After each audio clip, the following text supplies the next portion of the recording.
প্রভু গৌরে কতিপয় গুণাগার পাগল বান্দা তোমার শাহী দরবারে দুটি গুণাগার হাত তুলেছি।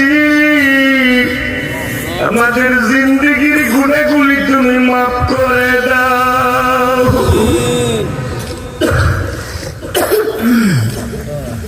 প্রভু এই পৃথিবীর জমিনের ভিতরে তুমি কোটি কোটি মানুষ তৈরি করলা, সকলকে তুমি সকল নিয়ামত দান করলা। আমারে তোমার জমিনে পাঠাইলা, দুটি চক্ষু তুমি আমার দিলা না। তোমার সূর্যের আলো দেখি না,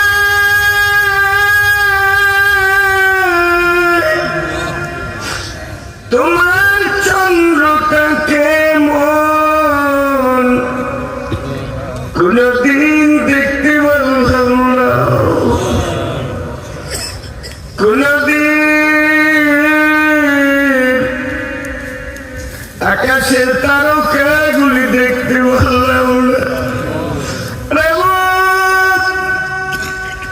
যে কুরআনুল কারীম নিজে মুখস্থ করলাম, এই কোরআনের আয়াতগুলি কোনদিন নিজের চোখে দেখতে পারলাম না।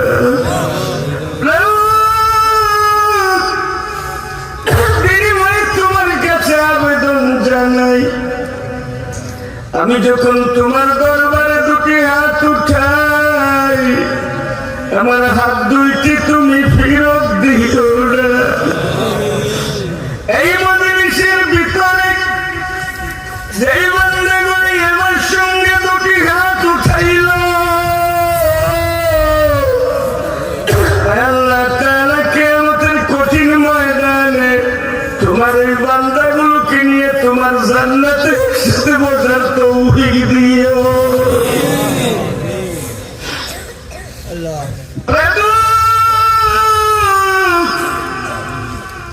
এই মজলিসে আমরা যারা হাত তুলেছি, এখানে এমন কিছু ব্যক্তি আছে আমরা যাদের মা নাই,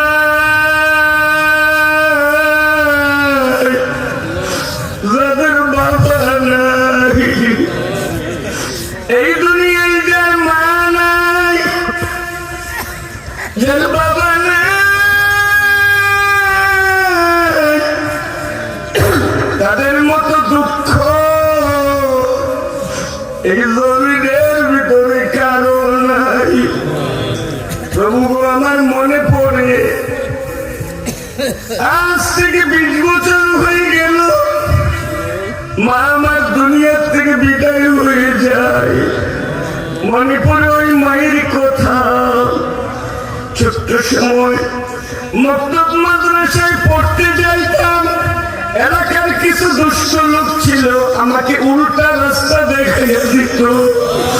একদিন একটা লোককে আমার গর্তের দিকে রাস্তা দেখিয়ে দেয়, গর্তের মধ্যে পড়ে যায়। এই খবর মায়ে পাওয়ার সঙ্গে সঙ্গে মা দৌড়াইয়া যাইয়া বুকের মধ্যে জড়াই কই, আল্লাহ গো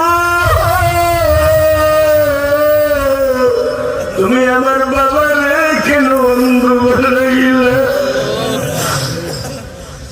ওই দিন থেকে বাড়ির থেকে বের হয়ে কোনো দিকে যদি যাইতাম, মা আমার পিছনে পিছনে রাস্তা খাইয়া দিত।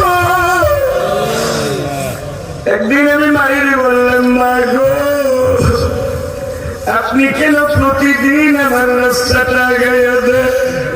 মা আমার চোখের পানি ছেড়ে দিয়ে বলে, বাবা রে এমন একটা দিন আসবে যেদিন তুই মা মা কইয়া কাঁদবি,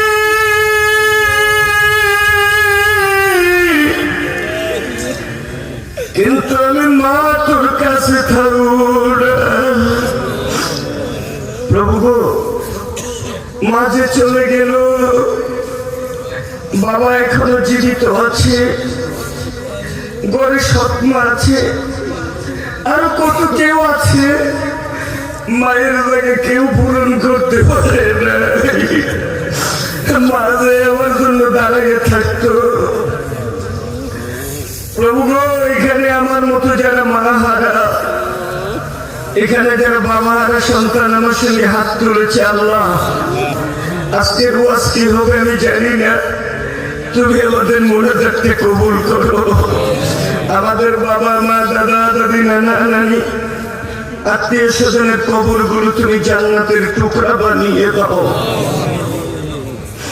আয় আল্লাহ তাআলা, তোমার বান্দারা বসেছে কিছু কথা শোনার জন্য। আমার তেমন কোনো যোগ্যতা নাই, তোমার বান্দাদের সামনে কোরআন হাদিস থেকে কিছু কথা পেশ করার তৌফিক দাও। লা ইলাহা ইল্লাল্লাহু মুহাম্মাদুর রাসূলুল্লাহ।